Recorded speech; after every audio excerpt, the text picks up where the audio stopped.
Hello students, आज हम अपना केमिकल काइनेटिक्स का लेक्चर नंबर 10 पढ़ने जा रहे हैं, जिसमें हम पढ़ेंगे effect of temperature on rate of reaction. Effect of temperature on rate of reaction, इसका मतलब कि रिएक्शन की स्पीड पे टेम्परेचर का क्या इफेक्ट है, इसको हम आज स्टडी करेंगे। ठीक है, तो ये मैंने आपको पहले भी एक बार बताया था जब हमने फैक्टर्स पढ़े थे कि रिएक्शन के रेट को कौन से फैक्टर्स अफेक्ट करते हैं।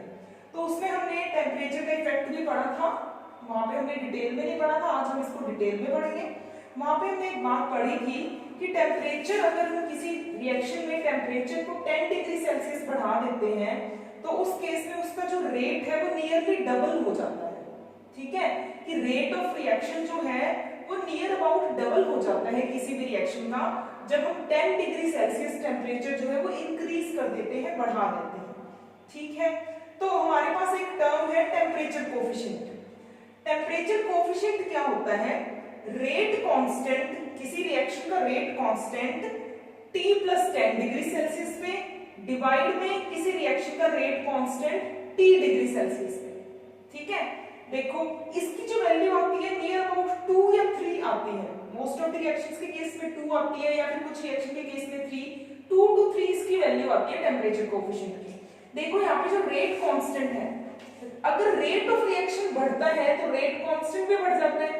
हमने बोला कि टेम्परेचर को 10 डिग्री सेल्सियस बढ़ाने पे रेट ऑफ रिएक्शन डबल होता है, तो इसका क्या मतलब है? उसका रेट कांस्टेंट पे नियर अबाउट डबल हो जाएगा। ठीक है, तो इसीलिए इस टेम्परेचर कोफिशिएंट की वैल्यू 2 या 3 आती है। यहाँ पे हम मोस्ट ऑफ द केसेस में क्या करते हैं, वैसे तो हम कोई भी टेम्परेचर यहाँ पे ले, मान लो 30 डिग्री सेल्सियस पे रेट कांस्टेंट देख रहे हैं, फिर यहाँ पे 40 डिग्री सेल्सियस पे रख दें तो हमारे पास टेम्परेचर कोफिशिएंट आ जाएगा। मतलब जो T की वैल्यू यहाँ पे ले रहे हो न्यूमरेटर में वो T + 10 डिग्री सेल्सियस लेना है। रेट कांस्टेंट यहाँ पे क्या लेना है? T डिग्री सेल्सियस पे, न्यूमरेटर में रेट कांस्टेंट है T + 10 डिग्री सेल्सियस पे। पर जनरली हम क्या करते हैं, जो T है ना वो 25 डिग्री सेल्सियस लेते हैं, तो T + 10 हम कितना लेंगे? 35 डिग्री सेल्सियस। ठीक है, तो मोस्टली हम क्या करते हैं, जो T है वो 25 डिग्री सेल्सियस लेते हैं और T + 10 कितना ले लेंगे? 35 डिग्री सेल्सियस। मतलब रेट कांस्टेंट किसी भी रिएक्शन का 35 डिग्री सेल्सियस पे डिवाइड में रेट कांस्टेंट 25 डिग्री सेल्सियस पे। ठीक है, तो ये होता है हमारे पास टेम्परेचर कोफिशिएंट। कई बार 1 मार्क्स में क्वेश्चन पूछ लिया जाता है कि टेम्परेचर कोफिशिएंट क्या होता है, डिफाइन करो। तो क्या बताना है? टेम्परेचर कोफिशिएंट रेशियो है rate constant for a reaction at T + 10 degree Celsius divide by rate constant at T degree Celsius. ठीक है, इसी को हम बोलते हैं टेम्परेचर कोफिशिएंट। बहुत इंपॉर्टेंट है, 1 मार्क्स में पूछ लिया जाता है। ठीक है, अब हम ये स्टडी करते हैं कि रेट ऑफ रिएक्शन क्यों डबल हो जाता है। 10 डिग्री सेल्सियस टेम्परेचर बढ़ाने पे किसी भी रिएक्शन का रेट डबल क्यों हो जाता है, अब हम इसके बारे में पढ़ते हैं। तो इसको समझने के लिए पहले हम एक कोलिजन थ्योरी को स्टडी करते हैं। कोलिजन थ्योरी किस लिए? कोई भी रिएक्शन किस तरह से होती है उसको एक्सप्लेन करने के लिए हमारे पास क्या है? Collision theory. ठीक है, किसी भी रिएक्शन में प्रोडक्ट की फॉर्मेशन के लिए क्या है? कोलिजन थ्योरी जो है वो हम अप्लाई कर सकते हैं। ठीक, मतलब रिएक्शन कैसे हो रही है उसको स्टडी करने के लिए हमारे पास क्या है? Collision theory. अब कोलिजन थ्योरी क्या कहती है? जब हमारे पास हमने रिएक्टेंट्स लिए हैं, रिएक्टेंट मॉलिक्यूल आपस में कोलाइड करेंगे तभी क्या है वो प्रोडक्ट में कन्वर्ट होगा। कोई 2 रिएक्टेंट मॉलिक्यूल है, जब वो आपस में कोलाइड करेंगे तभी वो प्रोडक्ट बनाएंगे। ठीक है, लेकिन जो कोलिजन होते हैं वो बहुत ज्यादा होते हैं। 1 सेकंड में इतने ज्यादा कोलिजन हमारे पास हो रहे हैं। 1 सेंटीमीटर क्यूब का छोटा सा वॉल्यूम ले लें, उसके अंदर भी 1 सेकंड में 10⁻25 से लेकर 10⁻28 तक कोलिजन्स हो रहे हैं। मतलब इतने ज्यादा कोलिजन हो रहे हैं, मॉलिक्यूल इतने ज्यादा स्पीड से, इतने ज्यादा नंबर ऑफ मॉलिक्यूल आपस में कोलाइड कर रहे हैं कि जैसे ही हम रिएक्टेंट डालें उसी टाइम पे प्रोडक्ट बन जाना चाहिए। अगर सारे कोलिजन जो है प्रोडक्ट की फॉर्मेशन के लिए रिस्पॉन्सिबल हैं, तो हमारे पास क्या होनी चाहिए? कोई भी रिएक्शन स्लो तो होनी ही नहीं चाहिए, क्योंकि कोलिजन होते ही इतने ज्यादा हैं। 10⁻25 से लेकर 10⁻28 तक कोलिजन हो रहे हैं। इसका मतलब जैसे ही हमने रिएक्टेंट डाले उसी टाइम बस फ्रैक्शन ऑफ सेकंड में हमारे पास क्या आ जाना चाहिए? प्रोडक्ट आ जाना चाहिए। लेकिन ऐसा तो नहीं होता। आयनिक रिएक्शंस तो बहुत फास्ट होती है, लेकिन सभी रिएक्शंस तो इतनी फास्ट नहीं होती। ठीक है, अगर इतनी फास्ट सभी रिएक्शन होती तो हम उनको स्टडी ही नहीं कर पाते उनके रेट को, तो फिर इस चैप्टर का कुछ मीनिंग ही नहीं रह जाता। जब हम रेट को स्टडी नहीं कर पा रहे हैं तो हम रेट ऑफ रिएक्शन निकालेंगे कैसे? ठीक है, तो क्या होता है कि कोलिजन्स तो बहुत सारे हो रहे हैं, इतने ज्यादा कोलिजन क्या है, इफेक्टिव नहीं है। मतलब जितने भी कोलिजन हो रहे हैं सारे के सारे प्रोडक्ट नहीं बना रहे हैं।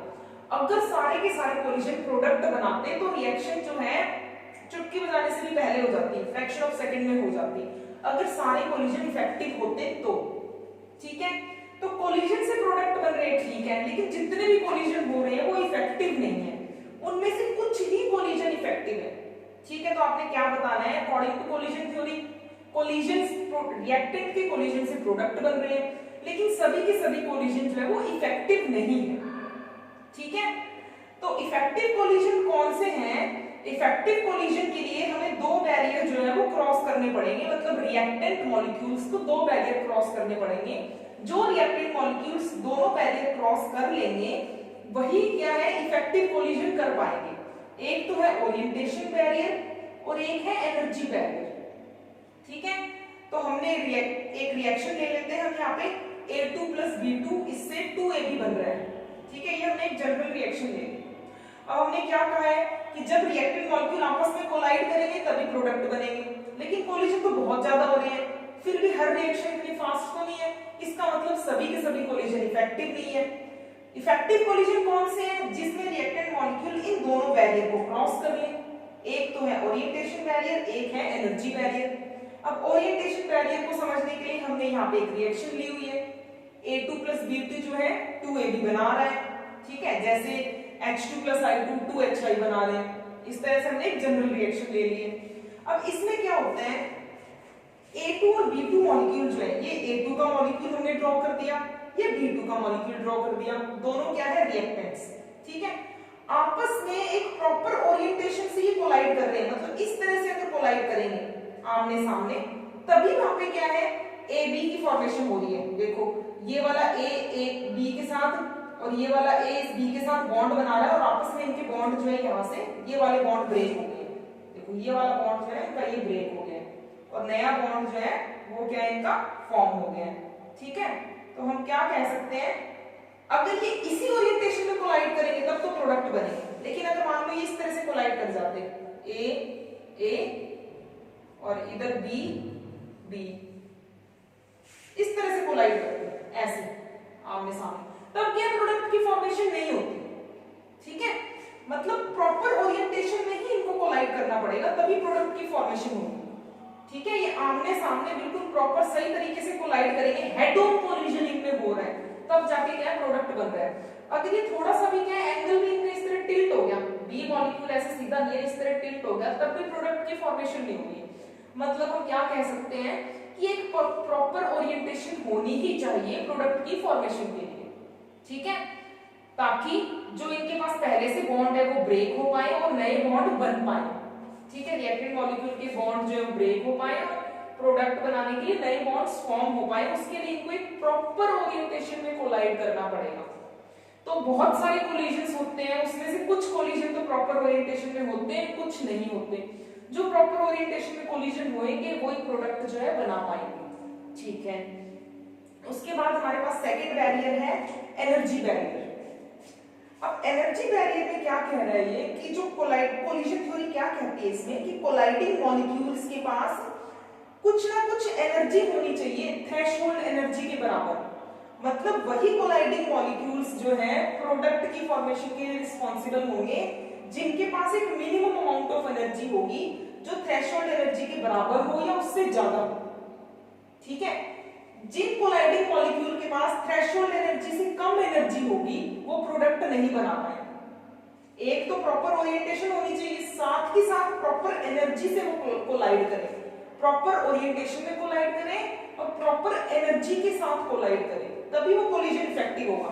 सिर्फ प्रॉपर ओरिएंटेशन है तब भी प्रोडक्ट नहीं बनेगा, सिर्फ प्रॉपर एनर्जी है उनके पास तब भी प्रोडक्ट नहीं बनेगा, दोनों चीजें होनी चाहिए, तब वो कोलिजन जो होगा क्या होगा, इफेक्टिव होगा।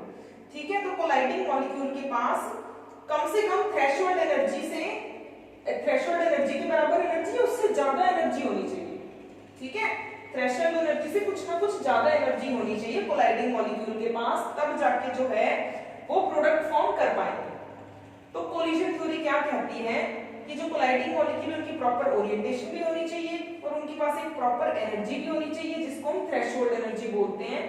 ऐसे मॉलिक्यूल्स जो प्रॉपर ओरिएंटेशन और प्रॉपर एनर्जी के साथ कोलाइड करेंगे वो प्रोडक्ट बनाएंगे। अब इस एनर्जी बैरियर को समझने के लिए हम यहाँ पे एक ग्राफ देख लेते हैं। यहाँ पे हमने क्या ली हुई है, एनर्जी ली हुई है रिएक्टेंट मॉलिक्यूल्स की या प्रोडक्ट की एनर्जी हमने यहाँ पे ली हुई है। यहाँ पे रिएक्शन कोऑर्डिनेट मींस जैसे जैसे रिएक्शन प्रोसीड कर रही है, ठीक है।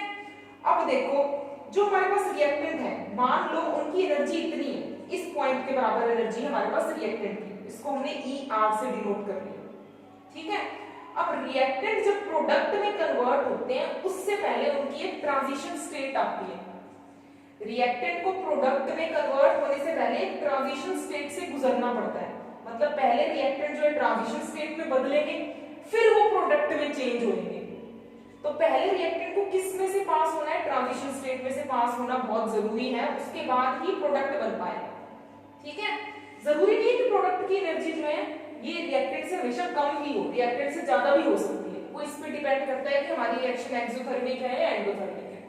चलो उन सब की अभी जरूरत नहीं है, मान लो कि ये हमारे पास रिएक्टेंट मॉलिक्यूल की एनर्जी है। अब रिएक्टेंट मॉलिक्यूल को ये जो है डायरेक्ट प्रोडक्ट में कन्वर्ट नहीं हो सकते, नहीं तो रिएक्टेंट और प्रोडक्ट में तो थोड़ा सा एनर्जी गैप है, पहले उनको ट्रांजिशन स्टेट में जाना ही पड़ेगा, उसके बाद ही वो प्रोडक्ट में कन्वर्ट हो पाएंगे। मतलब पहले रिएक्टेंट ट्रांजिशन स्टेट में जाते हैं, उसके बाद प्रोडक्ट की फॉर्मेशन होती है।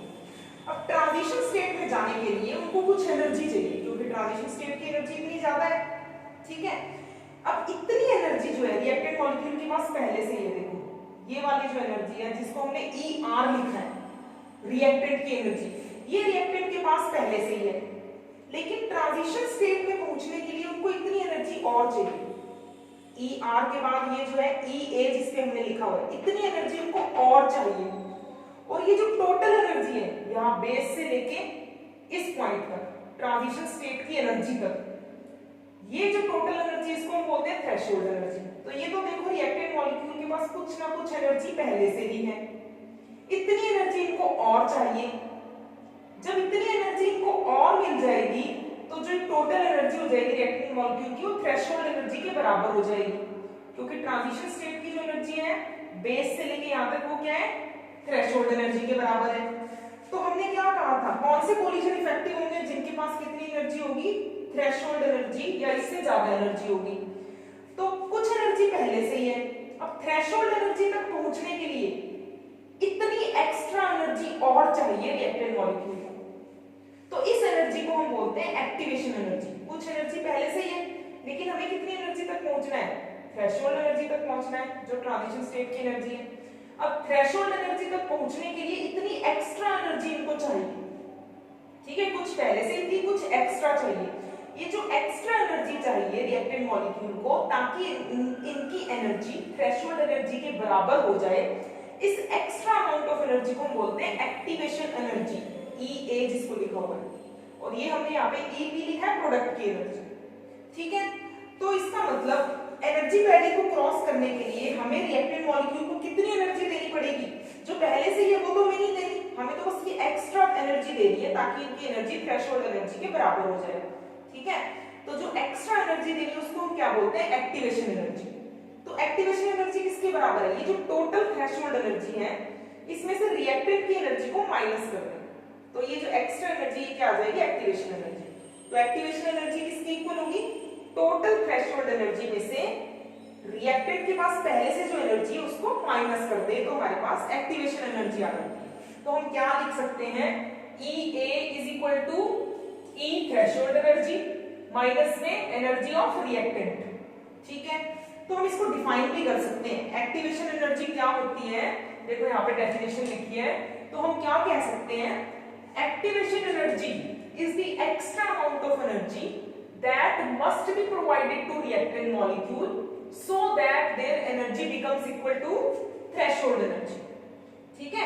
वो एक्स्ट्रा अमाउंट ऑफ एनर्जी जो हमें रिएक्टेंट मॉलिक्यूल को प्रोवाइड करवानी है ताकि रिएक्टेंट मॉलिक्यूल की एनर्जी जो है थ्रेशोल्ड एनर्जी के इक्वल हो जाए, उसी एक्स्ट्रा अमाउंट ऑफ एनर्जी को हम बोलते हैं एक्टिवेशन एनर्जी, ठीक है। तो एक्टिवेशन एनर्जी हमें देनी पड़ती है रिएक्टेंट मॉलिक्यूल को ताकि वो एनर्जी बैरियर को भी क्रॉस कर सके, ठीक। तो ये हमें पता लग गया कोलिजन थ्योरी में इफेक्टिव कोलिजन कौन से होंगे, जो ओरिएंटेशन बैरियर को भी क्रॉस कर ले और एनर्जी बैरियर को भी क्रॉस कर ले, वही वाले कोलिजन क्या होंगे, इफेक्टिव कोलिजन होंगे। ठीक है, अब रेट ऑफ रिएक्शन डबल क्यों हो जाता है जब हम टेम्परेचर को 10 डिग्री सेल्सियस बढ़ा देते हैं? उसके लिए हम एक ग्राफ देखते हैं। यहाँ पे हमने एक ग्राफ ड्रॉ किया हुआ है, किस किस के बीच में, fraction of molecules and kinetic energy के बीच में। ये kinetic energy of reactant molecules, जो रिएक्टेंट मॉलिक्यूल की काइनेटिक एनर्जी और फ्रैक्शन ऑफ मॉलिक्यूल्स के बीच में हमने एक ग्राफ ड्रॉ किया हुआ है। इस ग्राफ में हम क्या देखते हैं, T डिग्री सेल्सियस पे ग्राफ किस तरह से आता है, देखो ऐसा आता है ये ग्राफ, T डिग्री सेल्सियस पे इस तरह की कर्व आती है। अब यहाँ पे देखो एनर्जी दी हुई है रिएक्टेंट मॉलिक्यूल की, ठीक है। मान लो रिएक्टेंट मॉलिक्यूल के पास कुछ एनर्जी पहले से ही है, अभी बताया कुछ एनर्जी तो उनके पास पहले से ही होती है, लेकिन इतनी एनर्जी से रिएक्शन नहीं हो सकती। रिएक्शन होने के लिए कितनी एनर्जी चाहिए, थ्रेशोल्ड एनर्जी चाहिए। मान लो जो थ्रेशोल्ड एनर्जी है वो ये है, जिसको हमने ET लिख दिया है, ये क्या है, थ्रेशोल्ड एनर्जी, ठीक है। रिएक्टेंट मॉलिक्यूल को प्रोडक्ट में कन्वर्ट होने के लिए जो एनर्जी चाहिए उसको हमने थ्रेशोल्ड एनर्जी से डिनोट कर लिया। मान लो इस ग्राफ में जो थ्रेशोल्ड एनर्जी है वो इतनी है और हमारा ग्राफ कैसा है, इस तरह का। तो ये वाले जो फ्रैक्शन ऑफ मॉलिक्यूल है इनके पास क्या है, जो एनर्जी है वो थ्रेशोल्ड एनर्जी से कम है, तो ये इतने फ्रैक्शन ऑफ मॉलिक्यूल जो है ये प्रोडक्ट फॉर्म नहीं कर सकते। फिर हम और देखते हैं, यहाँ पे जो फ्रैक्शन ऑफ मॉलिक्यूल्स है इनकी एनर्जी जो है देखो कितनी है, ये भी थ्रेशोल्ड एनर्जी से कम है, क्योंकि थ्रेशोल्ड एनर्जी तो यहाँ पे जाके हो रही है, तो ये भी प्रोडक्ट फॉर्म नहीं कर सकते, ये फ्रैक्शन ऑफ मॉलिक्यूल जो है। अब मैक्सिमम फ्रैक्शन ऑफ मॉलिक्यूल्स जो है हमारे पास, मैक्सिमम फ्रैक्शन ऑफ मॉलिक्यूल की जो एनर्जी है, मैक्सिमम फ्रैक्शन ये है जहां पे ग्राफ की पीक आ रही है। मैक्सिमम फ्रैक्शन ऑफ मॉलिक्यूल के पास कौन सी एनर्जी है, T डिग्री सेल्सियस पे जो भी एनर्जी की वैल्यू है थ्रेशोल्ड एनर्जी से कम है, ये इसको हम बोलते हैं most probable kinetic energy. Energy possessed by maximum fraction of molecule is called most probable kinetic energy, ठीक है। लेकिन मैक्सिमम फ्रैक्शन ऑफ मॉलिक्यूल के पास जो एनर्जी है वो मोस्ट प्रोबेबल काइनेटिक एनर्जी तो है पर थ्रेशोल्ड एनर्जी से कम है, तो ये वाली जो फ्रैक्शन है इतनी, ये वाली जो फ्रैक्शन है मॉलिक्यूल की, ये भी प्रोडक्ट फॉर्म नहीं कर सकती।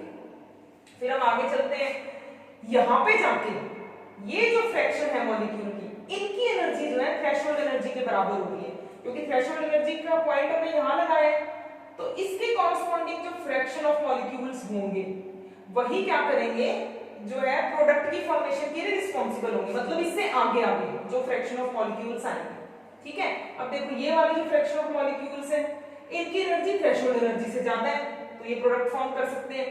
ये वाले जो फ्रैक्शन ऑफ मॉलिक्यूल्स हैं इनकी एनर्जी भी क्या है, थ्रेशोल्ड एनर्जी से ज्यादा है, मतलब इसके बाद जितने भी फ्रैक्शन ऑफ मॉलिक्यूल्स आएंगे वो क्या करेंगे, प्रोडक्ट फॉर्म कर सकते हैं। तो हमने इसको शेड कर दिया इस एरिया को कि सिर्फ इतने ही फ्रैक्शन ऑफ मॉलिक्यूल जो है वो प्रोडक्ट की फॉर्मेशन के लिए रिस्पॉन्सिबल है, ठीक है, क्योंकि इससे पहले जो फ्रैक्शन ऑफ मॉलिक्यूल थे उनकी एनर्जी जो थी वो थ्रेशोल्ड एनर्जी से कम थी, इसके बाद वाले जो फ्रैक्शन ऑफ मॉलिक्यूल है उनकी एनर्जी थ्रेशोल्ड एनर्जी से ज्यादा है। इसी ग्राफ को जब हम T+10 डिग्री सेल्सियस पे बनाते हैं तो क्या होता है, हमारे पास ये कर्व जो है डाउनवर्ड शिफ्ट हो जाती है और कहां शिफ्ट हो जाती है, राइट साइड में शिफ्ट हो जाती है। तो हमारे पास मोस्ट प्रोबेबल काइनेटिक एनर्जी की वैल्यू तो बढ़ जाती है, fraction of molecule possessing most probable kinetic energy कम हो जाते हैं। अब कम फ्रैक्शन ऑफ मॉलिक्यूल के पास मोस्ट प्रोबेबल काइनेटिक एनर्जी, ठीक है। अब T+10 डिग्री सेल्सियस पे कौन से फ्रैक्शन ऑफ मॉलिक्यूल प्रोडक्ट की फॉर्मेशन के लिए रिस्पॉन्सिबल होंगे, अब देखो ये सारे जो फ्रैक्शन ऑफ मॉलिक्यूल है, मतलब ये वाला एरिया भी अब क्या है, इसको भी हमने शेड कर दिया T+10 डिग्री सेल्सियस पे। पहले सिर्फ इतने मॉलिक्यूल्स जो थे T डिग्री सेल्सियस पे जो है प्रोडक्ट की फॉर्मेशन के लिए रिस्पॉन्सिबल थे। अब टेम्परेचर बढ़ा दिया तो क्या हुआ, लगभग डबल एरिया आ गया, देखो ये शेडेड एरिया जो है, अब पहले जितने मॉलिक्यूल्स थे फ्रैक्शन ऑफ मॉलिक्यूल उससे डबल हो गए अब T+10 डिग्री सेल्सियस में, जो प्रोडक्ट की फॉर्मेशन के लिए रिस्पॉन्सिबल है। तो इस ग्राफ से हमें क्या पता चलता है कि रेट ऑफ रिएक्शन है जो है वो क्यों डबल हो जाता है, क्योंकि fraction of molecule undergoing effective collision जो है वो डबल हो जाते हैं 10 डिग्री सेल्सियस टेम्परेचर बढ़ाने पे। अगर आपसे कोई छोटा सा 1 मार्क्स में क्वेश्चन पूछ ले कि टेम्परेचर को 10 डिग्री सेल्सियस इंक्रीज करने पे रेट ऑफ रिएक्शन डबल क्यों हो जाता है, तब तो आपने सिर्फ इतना सा बताना है कि रेट ऑफ रिएक्शन डबल इसलिए हो जाता है क्योंकि जो फ्रैक्शन ऑफ मॉलिक्यूल्स जो इफेक्टिव कोलिजन कर रहे हैं वो डबल हो जाते हैं हमारे पास। साथ के साथ ये ग्राफ ड्रॉ करना हो तो ये आप ग्राफ भी ड्रॉ कर सकते हो, ठीक है। डिटेल में पूछे तब आपने पूरा बताना है, छोटा क्वेश्चन पूछे तो यही बताना है कि ग्राफ ड्रॉ कर दो और इसमें दिखा दो ये शेडेड एरिया जो ये डबल हो गया है T+10 डिग्री सेल्सियस पे। तो T+10 डिग्री सेल्सियस पे क्या होता है, fraction of molecule undergoing effective collision जो है वो डबल हो जाते हैं, तो रेट ऑफ रिएक्शन भी डबल होगा। अगर डबल मॉलिक्यूल्स जो इफेक्टिव कोलिजन कर रहे हैं तो रेट ऑफ रिएक्शन हमारे पास क्या हो जाएगा, डबल हो जाएगा, ठीक है। तो ये तो हमने क्या है इसको क्वालिटेटिवली एक्सप्लेन कर दिया इस तरह से कि रेट ऑफ रिएक्शन डबल क्यों हो जाता है, ठीक है। अब इसको क्वांटिटेटिवली जो है, क्वांटिटेटिवली इसको किसने एक्सप्लेन किया था, अर्हेनियस ने एक्सप्लेन किया था क्वांटिटेटिवली, ठीक है। इसको क्वांटिटेटिवली अर्हेनियस ने एक्सप्लेन किया था, इफेक्ट ऑफ टेम्परेचर जो है वो क्या होता है रेट ऑफ रिएक्शन में, इसको क्वांटिटेटिवली अर्हेनियस साइंटिस्ट है उसने एक्सप्लेन किया। तो उसने क्या कहा, उसने अपनी कोई कैलकुलेशंस वगैरह की और उसने हमें एक इक्वेशन दी जिसको हम अर्हेनियस इक्वेशन कहते हैं। उसने कहा फ्रैक्शन ऑफ मॉलिक्यूल, FOM जो ये मैंने लिखा है इसका मतलब है fraction of molecule, fraction of molecule जो एक्टिवेशन एनर्जी को क्रॉस करते हैं, मतलब फ्रैक्शन ऑफ मॉलिक्यूल जो प्रोडक्ट की फॉर्मेशन के लिए रिस्पांसिबल है, जो हमने शेडेड एरिया से दिखाया है, इनकी वैल्यू कितनी होती है किसी रिएक्शन के लिए, e⁻⁻ ये वो टेम्परेचर है जिसमें हम रिएक्शन को करवा रहे हैं और E क्या है, एक्टिवेशन एनर्जी है उस रिएक्शन के लिए, एक्टिवेशन एनर्जी, ठीक है, जो एक्स्ट्रा अमाउंट ऑफ एनर्जी हमें देनी पड़ती है रिएक्टेंट मॉलिक्यूल्स को ताकि उनकी एनर्जी जो है थ्रेशोल्ड एनर्जी की इक्वल हो जाए। तो उसने क्या कहा, फ्रैक्शन ऑफ मॉलिक्यूल के लिए उसने एक फॉर्मूला दे दिया कि कितने fraction of molecule activation energy की वैल्यू को क्रॉस करेंगे, वो कितने होंगे, e⁻⁻RT, R gas constant, T temperature, E activation energy, ठीक है। E हमारे पास एक कांस्टेंट ही होता है। अब फ्रैक्शन ऑफ मॉलिक्यूल जो है उन्हीं पे जो है रिएक्शन का रेट डिपेंड करता है, फ्रैक्शन ऑफ मॉलिक्यूल ज्यादा होंगे तो रिएक्शन का रेट ज्यादा होगा, फ्रैक्शन ऑफ मॉलिक्यूल कम होंगे तो रिएक्शन का रेट कम होगा। तो अगर उसने फ्रैक्शन ऑफ मॉलिक्यूल के लिए ये फॉर्मूला दिया है तो इसका क्या मतलब हुआ, फ्रैक्शन ऑफ मॉलिक्यूल पे ही रेट डिपेंड कर रहा है, तो हम रेट के लिए भी ये लिख सकते हैं कि रेट भी है इसके डायरेक्टली प्रोपोर्शनल। अगर फ्रैक्शन ऑफ मॉलिक्यूल ज्यादा होंगे तो रेट ऑफ रिएक्शन ज्यादा होगा, फ्रैक्शन ऑफ मॉलिक्यूल कम होंगे तो रेट ऑफ रिएक्शन कम। तो हमने इस फ्रैक्शन ऑफ मॉलिक्यूल की जगह क्या लिख दिया, रेट, कि रेट ऑफ रिएक्शन जो है वो डायरेक्टली प्रोपोर्शनल होगा e⁻⁻RT के। अब रेट जो है वो रेट कांस्टेंट पे भी डिपेंड करता है, ठीक है। तो रेट की जगह हमने रेट कांस्टेंट लिख दिया k, तो रेट कांस्टेंट भी अगर रेट इसके डायरेक्टली प्रोपोर्शनल है तो रेट कांस्टेंट भी इसके डायरेक्टली प्रोपोर्शनल है। तो रेट कांस्टेंट किसके डायरेक्टली प्रोपोर्शनल है, e⁻⁻RT के, ठीक है। तो अब प्रोपोर्शनैलिटी का साइन हटाते हैं तो हमारे पास एक कांस्टेंट आता है जिसको हमने डिनोट किया है a से। तो हमारे पास इक्वेशन आ गई k = a e⁻⁻RT, ये हमारे पास है अर्हेनियस इक्वेशन, ठीक है। अब डायरेक्टली इस इक्वेशन को याद कर सकते हो, मैंने आपको समझाने के लिए एक्सप्लेन किया, ठीक है। तो ये है अर्हेनियस इक्वेशन, अर्हेनियस ने एक इक्वेशन दी टेम्परेचर की इफेक्ट को एक्सप्लेन करने के लिए किसी रिएक्शन में, ठीक है। और वो क्या इक्वेशन थी, k = a e⁻⁻RT, ये क्या होगी, अर्हेनियस इक्वेशन होगी, ठीक है। यहाँ पे जो a है ये क्या है, प्री एक्सपोनेंशियल फैक्टर है, क्योंकि ये देखो एक्सपोनेंट से पहले आ रहा है जिसने प्री एक्सपोनेंशियल फैक्टर बोल दिया, और या फिर इसको हम फ्रीक्वेंसी फैक्टर भी बोलते हैं a को। तो a यहाँ पे प्री एक्सपोनेंशियल फैक्टर है या फिर हम इसको क्या है फ्रीक्वेंसी फैक्टर भी बोलते हैं, ठीक है, या इसको अर्हेनियस कांस्टेंट भी बोल देते हैं। तो ये a का नाम है प्री एक्सपोनेंशियल फैक्टर या फ्रीक्वेंसी फैक्टर। अब देखो यहाँ पे एक बहुत इंपॉर्टेंट ग्राफ जो कई बार कंपटीशन एग्जाम से पूछ भी लिया जाता है। अगर हम ग्राफ ड्रॉ करें यहाँ पे किसके बीच में, k और टेम्परेचर के बीच में, इस इक्वेशन के अकॉर्डिंग k और टेम्परेचर के बीच में, k क्या है, रेट कांस्टेंट। तो वो ग्राफ कैसा आएगा, आप कहोगे कि रेट जो है डायरेक्टली प्रोपोर्शनल है टेम्परेचर के, तो आप सोचोगे कि ग्राफ इस तरह से आएगा कि टेम्परेचर बढ़ा रहे हैं तो रेट इंक्रीज हो रहा है। लेकिन आप इस इक्वेशन में देखो यहाँ पे जो ये जो टेम्परेचर वाला फैक्टर है ये एक्सपोनेंट में आ रहा है, ठीक है, तो ये जो ग्राफ है ये इस तरह से आएगा, स्ट्रेट लाइन नहीं आएगा, ऐसे कर्व्ड आएगा, इस तरह का ग्राफ आएगा। किसके बीच में? रेट कांस्टेंट और टेम्परेचर के बीच में, या रेट ऑफ रिएक्शन या टेम्परेचर के बीच में। ठीक है, तो हमारे पास इस तरह का ग्राफ आएगा इस अर्हेनियस इक्वेशन से। ठीक है, अब क्या है, हम इसको जो हमारे पास ज्यादा इसकी यूज फॉर्म होती है उसको इस डिराइव करने के लिए हम इसका नेचुरल लॉग ले लेते हैं। दोनों साइड पे हमने इसका नेचुरल लॉग ले लिया, तो क्या बन जाएगा? नेचुरल लॉग के, अब इस साइड पे भी नेचुरल लॉग ले लिया, is equal to natural log of a multiply में e raise to power minus EA by R. ठीक है, अब ये natural log of k is equal to, अब ये a मल्टीप्लाई में b के जैसे है, तो जो natural log of a multiply में b होता है तो हम उसको क्या लिख देते हैं? Natural log of a plus b लिख देते हैं। तो हमने इसको लिख दिया natural log of a plus में natural log of e raise to power minus EA by are.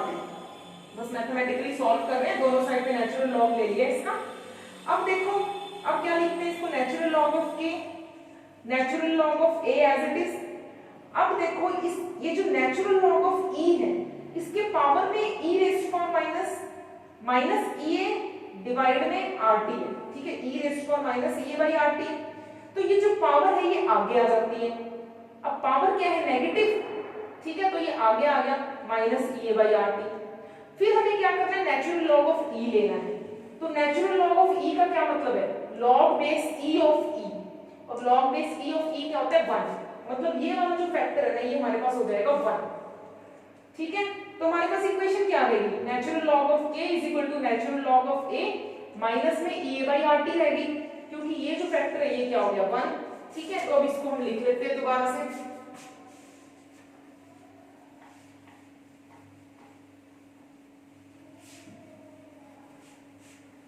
तो हमारे पास जो इक्वेशन है उसको हम दोबारा से लिख लेते हैं।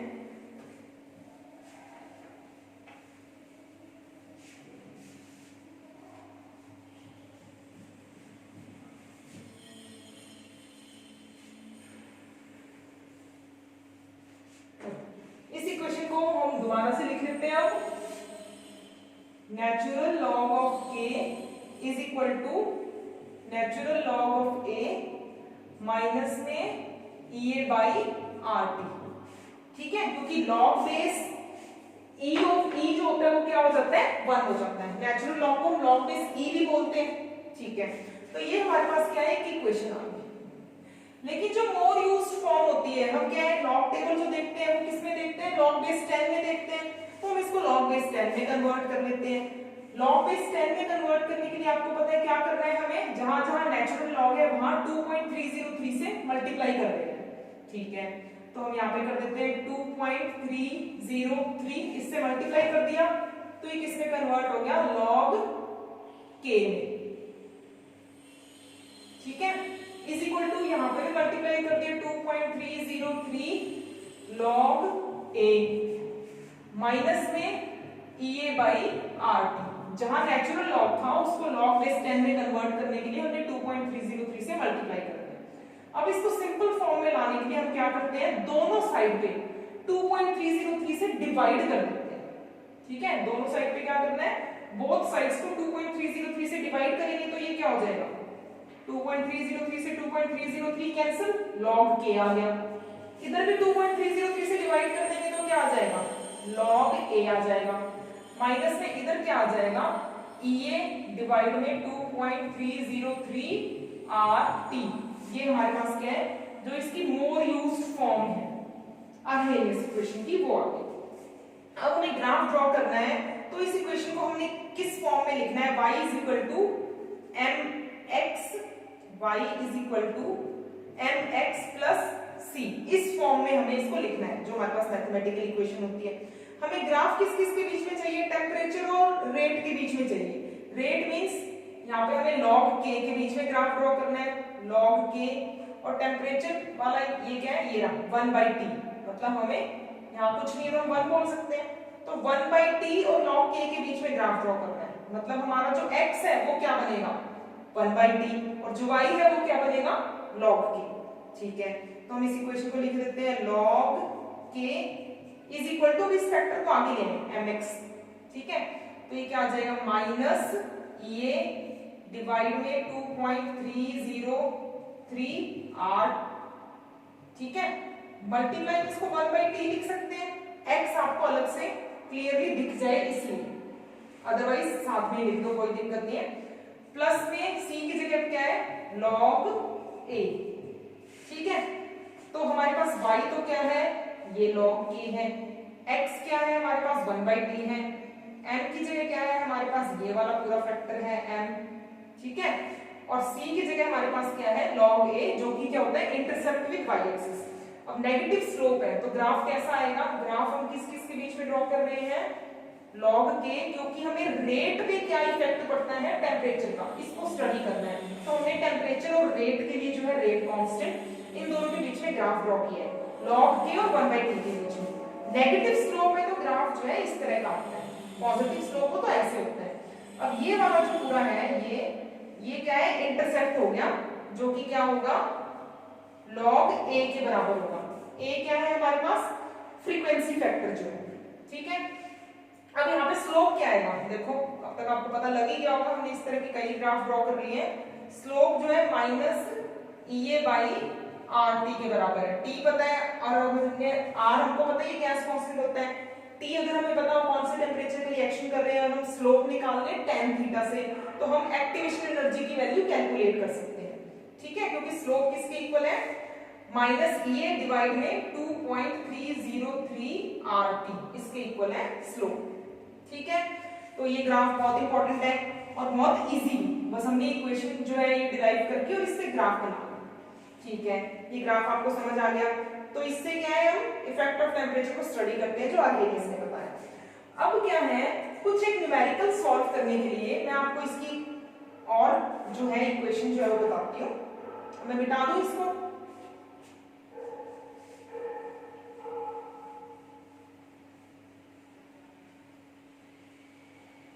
मिटा देती हूँ एक बार ही।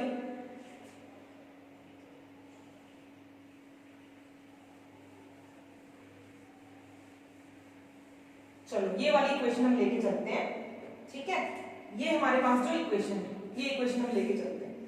मान लो इसको मैं एक बार टेम्परेचर T1 पे लिख लेती हूँ, इस इक्वेशन को, इसको टेम्परेचर T1 पे लिख लूं, तो यहाँ पे क्या होगा K1, टेम्परेचर चेंज करेंगे तो रेट चेंज होगा, ठीक है, A पे और एक्टिवेशन एनर्जी में कोई इफेक्ट नहीं पड़ेगा। इसी को मैं टेम्परेचर T2 पे लिख लूं, अब अगर टेम्परेचर चेंज हुआ है अर्हेनियस फैक्टर तो वही रहेगा, ठीक है, हमारे पास क्या चेंज हुआ गैस कांस्टेंट भी वही रहेगा, टेम्परेचर चेंज हुआ है तो रेट कांस्टेंट जो है वो हमारे पास चेंज हो जाएगा।